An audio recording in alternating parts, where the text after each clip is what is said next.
Welcome to Indigenous Love Stories. Don't forget to subscribe to the channel, leave a like, and tell us in the comments where you're listening from. Now, let's begin today's story.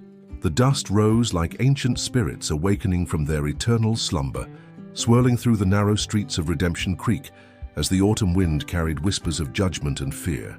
The settlement had grown around the promise of silver veins threading through the surrounding mountains, but on this particular morning, the only thing glinting in the harsh sunlight was the collective cruelty of a community that had forgotten the meaning of mercy. She moved through their midst like a ghost made flesh, her bare feet finding purchase on the unforgiving earth as rough hands pushed her forward. The woman they called Cursed bore the weight of their superstitions upon her slender shoulders, her dark hair cascading in tangled waves that caught the light like spilled ink. Her dress, once white as fresh snow, now bore the stains of their accusations and the dust of their streets, yet even in her degradation, there remained something untouchable about her, a dignity that no amount of persecution could strip away. The crowd pressed closer, their faces twisted by fear and righteousness in equal measure. Women clutched their children tighter, as if proximity to the accused might somehow taint their own blood. Men spat into the dirt and muttered prayers to a God they claimed would smile upon their actions. The preacher stood at the front of the mob, his black coat billowing like the wings of a carrion bird, his voice rising and falling in cadences that spoke of damnation and divine retribution. From the ridge overlooking the settlement, eyes the color of storm clouds watched the scene unfold with growing intensity. The native warrior had been tracking the movements of this particular town for 3 days, drawn by reports that had reached his people through the network of whispered communications that connected all the displaced tribes of the territory. He had come seeking answers about missing members of his band, but what he witnessed now stirred something deeper than mere curiosity. The warrior's horse, a paint stallion with markings that seemed to mirror the patterns of lightning across a midnight sky, shifted restlessly beneath him. The animal sensed its rider's tension, the way his powerful frame had gone rigid as he observed the spectacle below. His weathered hands, marked by countless seasons of survival in the unforgiving wilderness, tightened almost imperceptibly on the leather reins. The woman stumbled, her strength finally beginning to fail under the relentless pressure of the crowd's hatred. As she fell to her knees in the center of the settlement's main thoroughfare, the warrior saw something that made his breath catch in his throat. Around her neck, barely visible beneath the torn fabric of her dress, hung a pendant that caught the light with familiar fire. It was turquoise, worked in the traditional style of his grandmother's people, a piece that should not exist in this place, on this woman, in this moment of terrible judgment. The crowd's fervor reached a crescendo as they formed a tighter circle around their victim. The preacher raised his arms toward the heavens, calling down what he claimed was righteous fury upon the woman who had brought misfortune to their community. They spoke of failed crops, of children taken by fever, of wells that had run dry since her arrival. In their desperation to find meaning in their suffering, they had chosen the oldest solution known to humanity, the sacrifice of the innocent. But the warrior had seen enough. His people had their own stories of curses and blessings, of the thin places where the spirit world touched the realm of flesh and bone.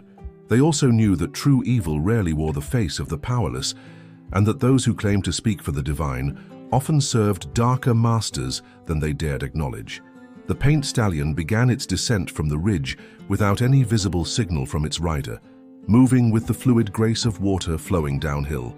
The warrior's approach was silent as falling snow, his presence masked by the noise and chaos of the mob below.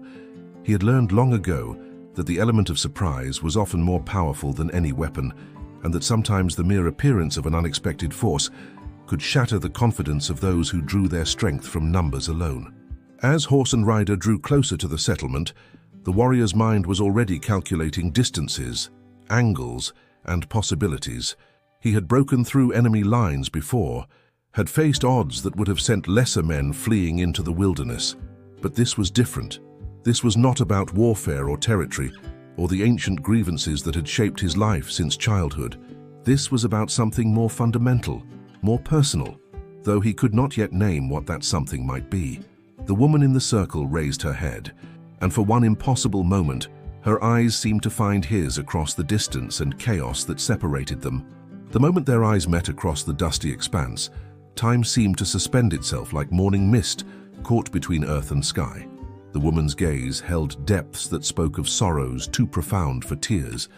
Yet within those dark pools, the warrior glimpsed something that made his heart thunder against his ribs, like war drums echoing through canyon walls. Recognition flickered there, not of his face but of his spirit, as if some ancient part of her soul had been waiting for this precise intersection of fate and circumstance. The paint stallion's hooves found the rocky outcropping that marked the final descent into the settlement, each step calculated and sure, despite the treacherous terrain. The warrior's body moved in perfect harmony with his mount, years of partnership having forged them into a single entity of purpose and motion.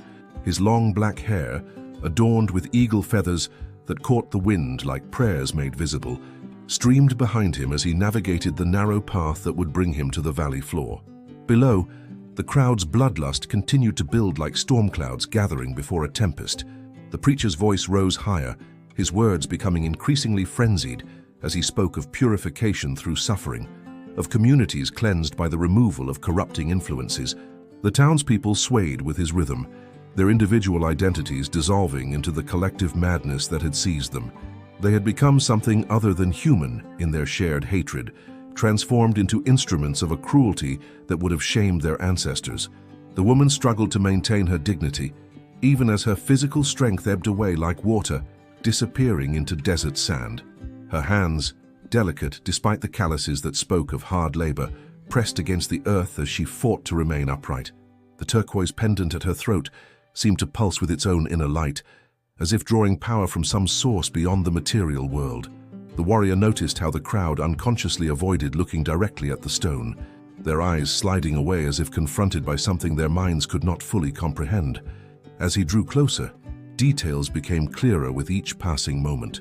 The woman's features held the refined beauty of mixed heritage, suggesting a lineage that bridged different worlds and cultures. Her skin bore the golden hue of someone who had spent time under the open sky, yet there was a pallor beneath the surface that spoke of recent hardship and confinement.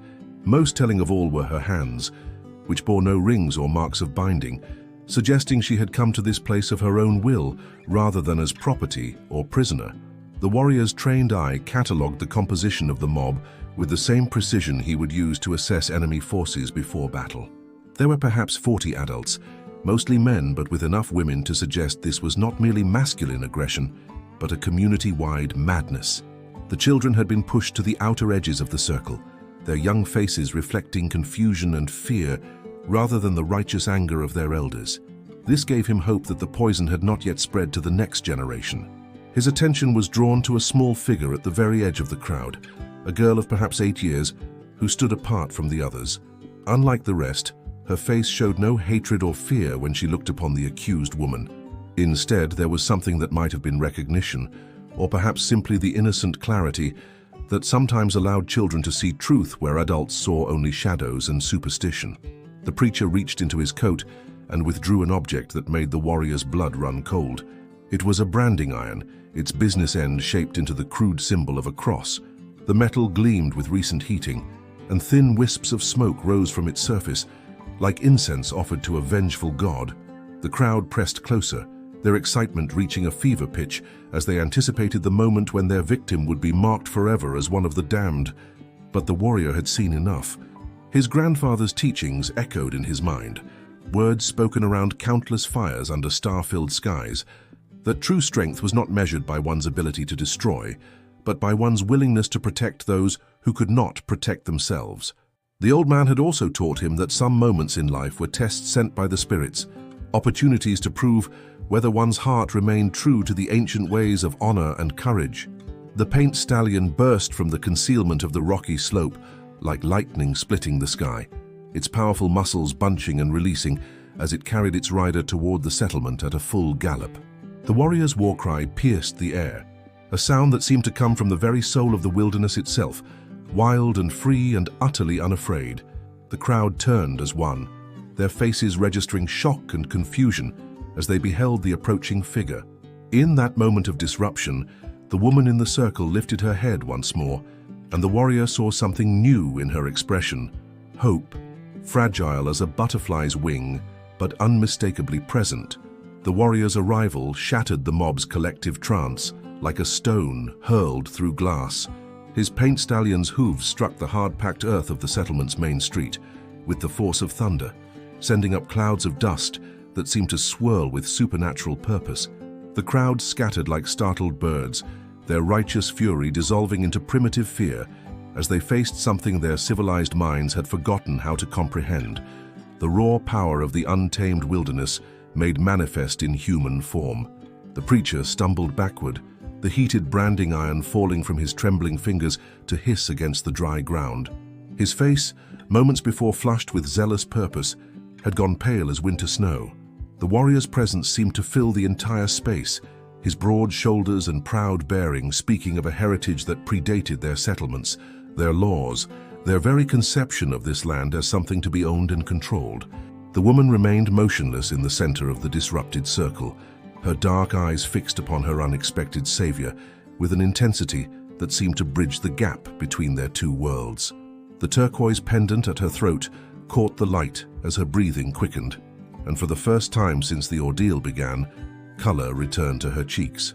She recognized something in the warrior's bearing that transcended mere physical rescue. Here was someone who understood what it meant to be marked as different, to carry the weight of others, fears and prejudices. The warrior's gaze swept across the assembled townspeople with the calculating precision of a predator, assessing potential threats. His weathered features remained impassive, but those who dared to meet his eyes saw depths that spoke of countless battles fought and won, of survival earned through strength and cunning rather than granted by circumstance. The eagle feathers in his hair moved with each breath of wind, creating the illusion that he might take flight at any moment, carrying his charge away from this place of judgment and hatred. Several of the braver men in the crowd began to edge forward, their hands moving instinctively toward the weapons at their sides. But the warrior's stallion shifted its weight, muscles rippling beneath its painted hide, and the men hesitated. There was something in the animal's bearing that suggested it was as much a weapon as any blade or gun, trained for battle and utterly loyal to its rider. The partnership between horse and warrior spoke of a bond forged through shared danger and mutual trust, something these settlement dwellers could barely comprehend. The small girl who had stood apart from the mob's fury took a tentative step forward, her young face bright with curiosity rather than fear. She alone seemed to see past the warrior's intimidating presence to something deeper, some quality that resonated with the innocent clarity of childhood. Her movement caught the warrior's attention, and for a moment, his stern expression softened almost imperceptibly. In her fearless gaze, he saw an echo of his own sister, lost to the conflicts that had shaped his early years. The woman in the circle slowly rose to her feet, her movements graceful despite her obvious exhaustion. As she stood, the torn fabric of her dress caught the wind, revealing glimpses of skin marked not by violence, but by the kind of scars that came from honest labor and the accidents of daily life. Her hands, though trembling slightly, showed no signs of the restraints that might have been expected if she were truly the dangerous creature the townspeople claimed her to be. The warrior's trained eye noted every detail of her condition, cataloging signs of mistreatment while simultaneously assessing her ability to travel. She was weak but not broken, frightened but not defeated. Most importantly, she possessed the kind of inner strength that would be necessary for whatever journey lay ahead. The pendant at her throat seemed to pulse with its own rhythm, and he found himself wondering about its origins and significance. The preacher, recovering some of his composure, began to gesture frantically at his scattered congregation, attempting to rally them back to their purpose. But the moment had been broken, the spell of collective madness disrupted by the appearance of something that challenged their assumptions about power and righteousness. The warrior's mere presence had transformed the dynamic completely, turning what had been a scene of inevitable tragedy into something far more uncertain. The paint stallion took another step forward, closing the distance between rider and victim, while the crowd continued to mill about in confusion and growing unease. The warrior dismounted with fluid grace, his moccasined feet touching the earth as silently as falling leaves.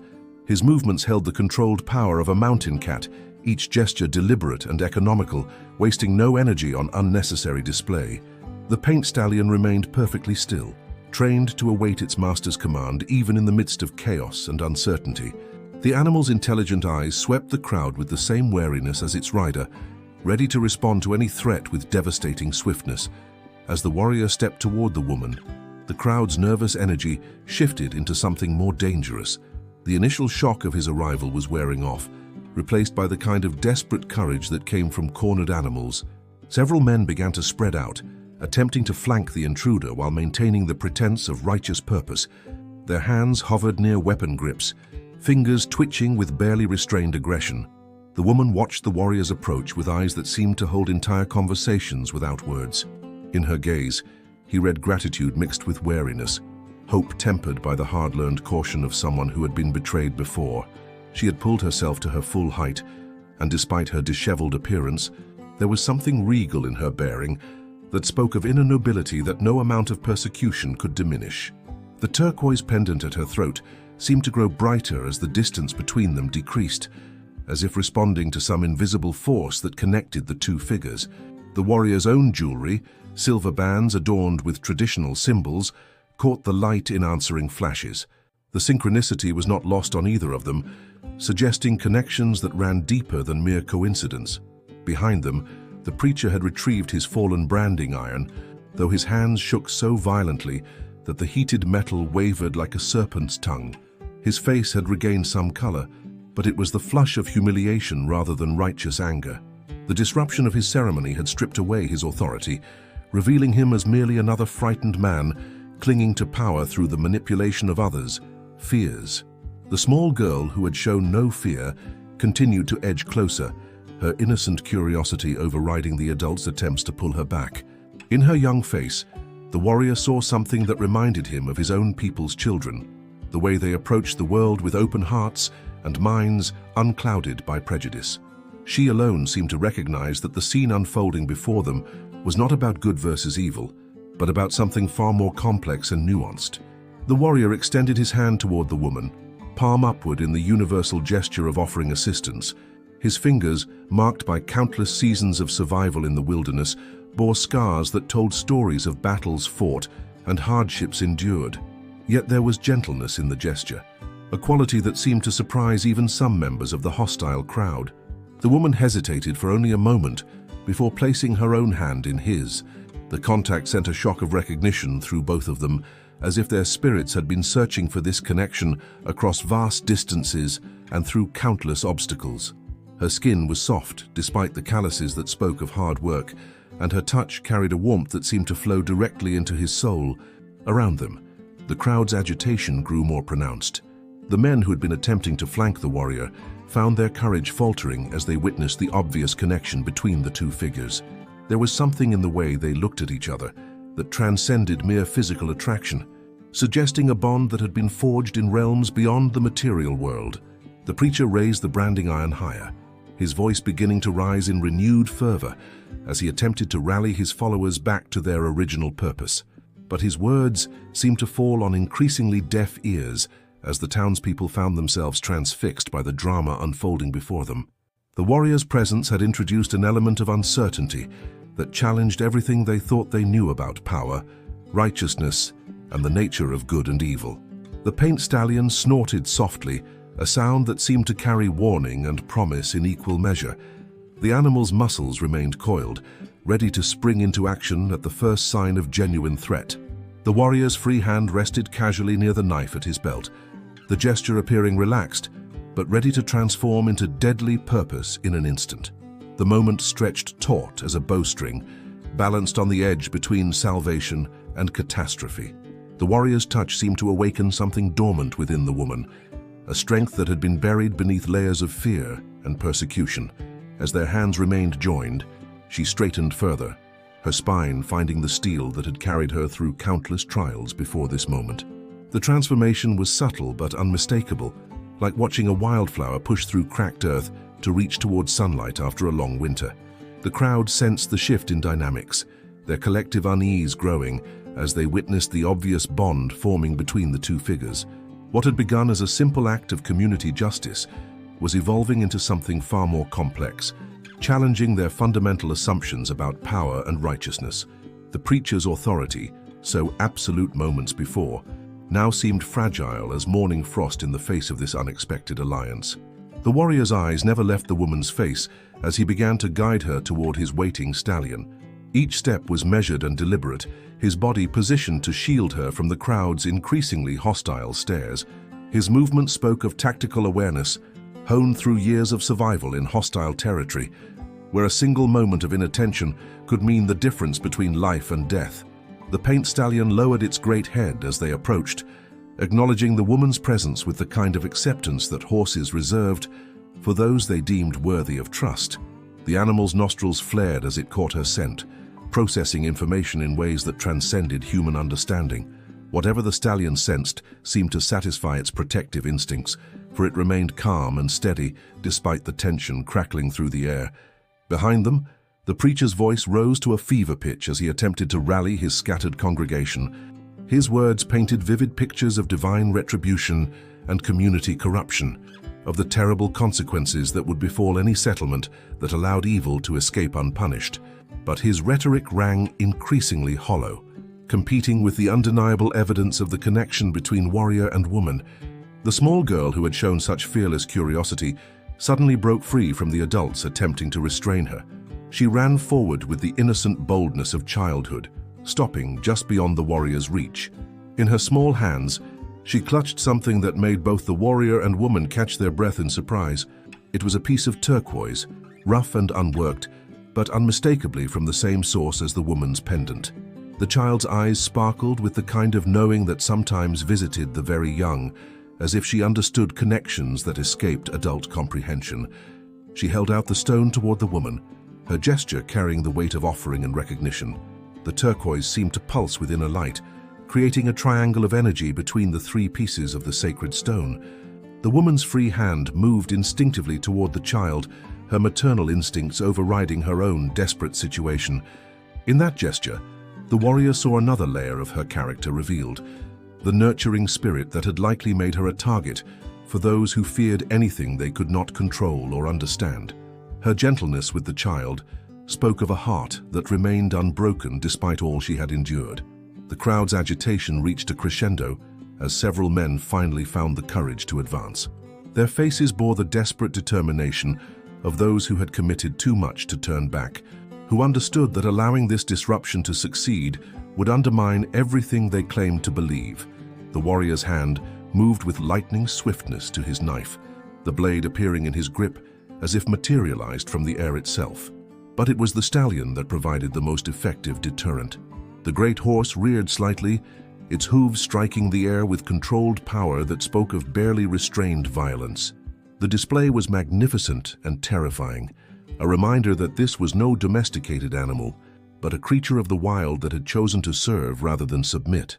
The woman's pendant blazed with sudden brilliance, the turquoise catching the afternoon light and throwing it back in patterns that seemed to dance across the faces of the assembled crowd.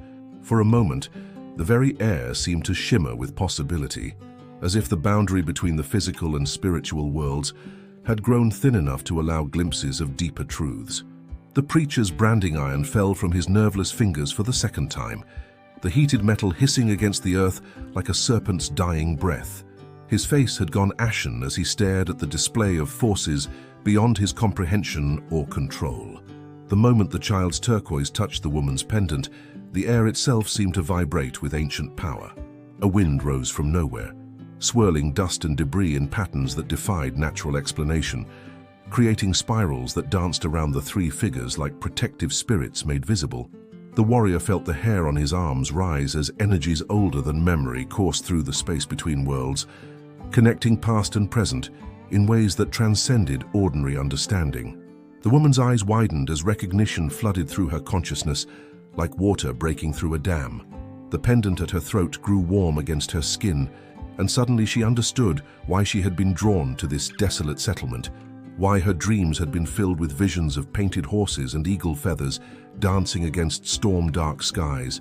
The turquoise was not merely ornamental, but a key, a piece of a larger puzzle that had been scattered across the wilderness generations ago. The warrior's own jewelry responded to the awakening power, silver bands growing warm against his skin as they resonated with frequencies that spoke to the deepest parts of his heritage. His grandfather's stories came flooding back, tales of sacred stones that could bridge the gap between the living and the ancestors, between the world of flesh and the realm of eternal spirits. He had always believed them to be metaphors, teaching tools wrapped in mystical language, but now he felt the truth of them singing in his very bones.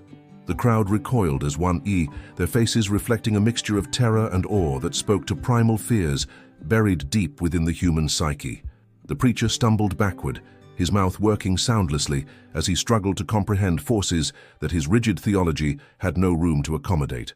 Several of the townspeople fell to their knees, overwhelmed by the presence of something that challenged everything they thought they knew about the nature of reality. The small girl remained fearless in the face of the supernatural display, her young spirit naturally attuned to the energies that adults had learned to deny or fear. She stepped closer to the woman, her innocent trust serving as an anchor point in the swirling chaos of awakened power. The rough turquoise in her small hands pulsed with the same rhythm as the woman's pendant, creating a harmony that seemed to calm the very air around them. The paint stallion's eyes rolled white as it sensed the shift in the spiritual landscape, but the great horse remained steady beneath its master's calming touch. The animal's connection to the natural world allowed it to accept what the humans struggled to comprehend, recognizing the awakening power as something ancient and benevolent rather than threatening. Its presence served as a bridge between the mystical and the mundane, grounding the supernatural energies in the solid reality of muscle and bone. The warrior understood with sudden clarity that this encounter had been orchestrated by forces beyond mortal planning. The woman's persecution, his own presence in this place at this precise moment, even the child's possession of the third piece of turquoise, all of it had been guided by the same invisible hand that moved the seasons and set the stars in their courses. His people had always known that the spirits worked through apparent coincidence, weaving patterns too complex for human minds to fully grasp. The woman's strength returned as the pendant's power flowed through her, washing away the exhaustion and despair that had nearly broken her spirit. She stood taller, her bearing transforming from that of a victim to something approaching royalty. The torn fabric of her dress seemed less important now, overshadowed by the dignity that radiated from her very core. She was no longer the accused, but the awakened, no longer the hunted, but the chosen. Around them, the supernatural wind began to subside, but its effects lingered in the changed atmosphere of the settlement. The dust had settled in patterns that resembled ancient symbols, and the very light seemed different, softer yet more penetrating, as if filtered through dimensions beyond the physical. The crowd remained frozen in place, caught between their desire to flee and their inability to look away from the unfolding miracle. The preacher's branding iron lay forgotten in the dirt, its heat dissipated, and its purpose rendered meaningless by the revelation of powers that transcended human judgment. His authority had crumbled like sand before the tide, leaving him exposed as merely another frightened mortal in the presence of forces that predated his civilization by countless generations. The warrior felt the weight of destiny settling upon his shoulders like a mantle passed down from his ancestors. This was no longer about rescuing a single woman from an unjust fate, but about fulfilling a purpose that had been written in the stars before his birth. The turquoise stones had called them together across vast distances and through seemingly impossible circumstances, and now they must discover what the spirits intended them to accomplish. The child smiled up at them both, her young face radiant with the joy of witnessing magic made manifest in the world of ordinary things. The transformation that had begun with the touching of the turquoise stones now reached its crescendo, fundamentally altering the very fabric of the moment. The woman's pendant had become a beacon of soft blue-green light that seemed to pulse in rhythm with her heartbeat, while the child's rough stone glowed with answering warmth. The warrior felt his own silver ornaments responding to the call, creating a trinity of power that spoke to connections forged in the time before memory. The crowd's terror had evolved into something approaching reverence, their faces reflecting the kind of awe that primitive humans must have felt when witnessing their first eclipse or earthquake. The preacher had fallen silent, his theological certainties crumbling in the face of evidence that the divine worked through channels his narrow doctrine had never contemplated. Several townspeople had removed their hats, instinctively recognizing that they stood in the presence of something sacred. The warrior's understanding deepened as ancestral memories stirred within his consciousness. genetic echoes of knowledge passed down through countless generations. The turquoise was more than stone. It was crystallized spirit, formed in the deep places of the earth where the boundary between matter and energy grew thin. His people had always known that certain stones held power, but this was the first time he had witnessed such forces awakening in response to genuine need. The woman's eyes had taken on a luminous quality that spoke of inner sight awakening, as if veils were being lifted from her perception to reveal layers of reality normally hidden from mortal view. She could see the threads of connection that bound all living things, the invisible web of energy that linked every heartbeat to the cosmic rhythm. The persecution she had endured suddenly made sense as part of a larger pattern, a necessary trial that had prepared her for this moment of awakening. The small girl reached out to touch both the warrior and the woman, her innocent gesture completing a circuit that sent waves of healing energy rippling outward from their joined hands. The power flowed through them, like water finding its level, washing away old wounds and filling empty spaces with renewed purpose. The child's role as catalyst became clear. Her pure heart had provided the final element needed to unlock the stone's dormant potential. The paint stallion's coat seemed to shimmer with reflected light from the glowing turquoise, the painted symbols on its hide appearing to move and dance as if alive. The great horse had become more than mere transportation. It was now a guardian spirit made flesh, ready to carry its riders beyond the reach of those who would do them harm. Its eyes held depths of intelligence that suggested awareness of the cosmic forces at play. Around the settlement, subtle changes began to manifest as the awakened power spread outward like ripples on a still pond. Withered plants straightened and showed new growth, while the very air seemed cleaner and more vital. The oppressive atmosphere that had hung over the town like a shroud began to lift, replaced by something that felt like the first breath of spring after a harsh winter. The warrior understood that their time in this place was drawing to a close. The stones had served their purpose in bringing them together and awakening their true potential. But now they must journey onward to fulfill whatever destiny awaited them. He could feel the pull of distant places, the call of sacred sites where their combined power might serve purposes greater than any individual need. The woman's hand tightened in his as she too sensed the approaching moment of departure. The fear that had dominated her existence for so long had been burned away by the turquoise fire, replaced by a confidence that seemed to emanate from her very core. She was no longer running from persecution, but moving toward purpose, no longer a victim of circumstance, but an agent of forces beyond mortal comprehension. The child stepped back with the satisfied expression of one who had completed an important task. The rough turquoise in her hands had grown smooth and polished, transformed by the same energies that had awakened the other stones. She would keep it as a reminder of this day, a talisman that would protect her as she grew into whatever role the spirits had planned for her future. The crowd began to disperse slowly, their earlier bloodlust replaced by a kind of stunned bewilderment. They would remember this day for the rest of their lives, though many would struggle to explain what they had witnessed. The settlement itself would never be quite the same, touched forever by the presence of forces that transcended ordinary understanding. The final chapter of their time in the settlement unfolded like the closing of a sacred ceremony. Each moment weighted with significance that would echo through the years to come. The warrior helped the woman mount behind him on the paint stallion, her movements now graceful and sure, transformed by the power that flowed through the awakened turquoise. The great horse accepted her presence with the calm dignity of a creature that understood its role in the cosmic dance, its muscles rippling with barely contained energy as it prepared for the journey ahead. The woman's arms encircled the warrior's waist, with a trust that transcended mere physical necessity. Their connection deepened by the spiritual awakening they had shared. The pendant at her throat had settled into a steady, gentle glow that seemed to pulse in harmony with the rhythm of the stallion's breathing.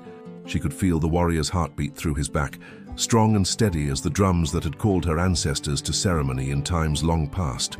The small girl stood at the edge of the dispersing crowd, her polished turquoise clutched against her chest like a promise of future wonders.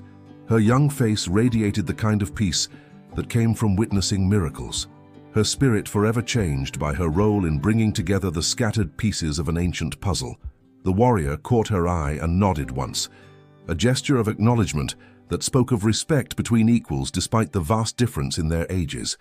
The preacher remained where he had fallen, his branding iron cold and forgotten in the dust beside him. His face bore the expression of a man whose entire worldview had been shattered and rebuilt in the space of a single afternoon. The rigid certainties that had once defined his existence lay in ruins around him, but in their place, something new was beginning to grow, a humility that might eventually blossom into genuine wisdom. The townspeople watched in silence as the warrior guided his stallion toward the settlement's edge, their faces reflecting a mixture of relief and regret. They had been granted a glimpse of forces beyond their understanding, and while part of them was grateful to see the source of disruption departing, another part recognized that they were witnessing something precious leaving their lives forever. The memory of this day would haunt their dreams and inspire their children's stories for generations to come. The paint stallion's hooves struck the earth with renewed purpose as they left the settlement behind, each step carrying them further from the scene of persecution and closer to whatever destiny awaited them in the vast wilderness beyond. The warrior could feel the pull of distant places, sacred sites where the awakened power of the turquoise stones might serve purposes greater than any individual need. His grandfather's stories whispered in his memory, speaking of hidden valleys where the spirits gathered to weave the threads of fate. Behind them, the settlement began to transform in subtle ways as the lingering effects of the awakened power continued to spread. The oppressive atmosphere that had hung over the town like a curse was lifting, replaced by something that felt like hope made manifest.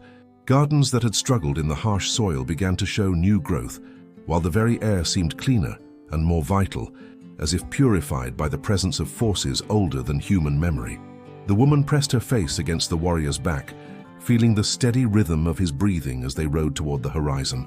The fear that had dominated her existence for so long had been burned away completely, replaced by a sense of purpose that seemed to flow directly from the awakened turquoise at her throat.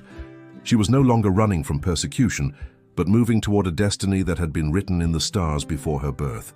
The sun began its descent toward the western mountains, painting the sky in shades of gold and crimson that seemed to celebrate their departure. The paint stallion's pace never faltered as they rode into the gathering dusk, its sure-footed gait carrying them across terrain that would have challenged lesser mounts. The warrior's hands were steady on the reins, his body moving in perfect harmony with his horse as they navigated the ancient paths that led away from civilization and toward the wild places where spirits still walked freely among mortals. As the settlement faded into the distance behind them, the turquoise pendant's glow intensified briefly, as if bidding farewell to the place where its power had first awakened. Then the light settled into a steady radiance that would guide them through whatever trials lay ahead, a beacon of hope in a world that had forgotten how to believe in miracles. The warrior and woman rode on into legend, their story becoming part of the eternal dance between earth and sky. Thank you for joining us for another Indigenous Love Stories journey. If this story made your heart beat a little faster, be sure to like the video, subscribe to the channel, and share in the comments which part touched you the most. Every gesture helps carry these tales of love, courage, and hope even further. Until our next ride.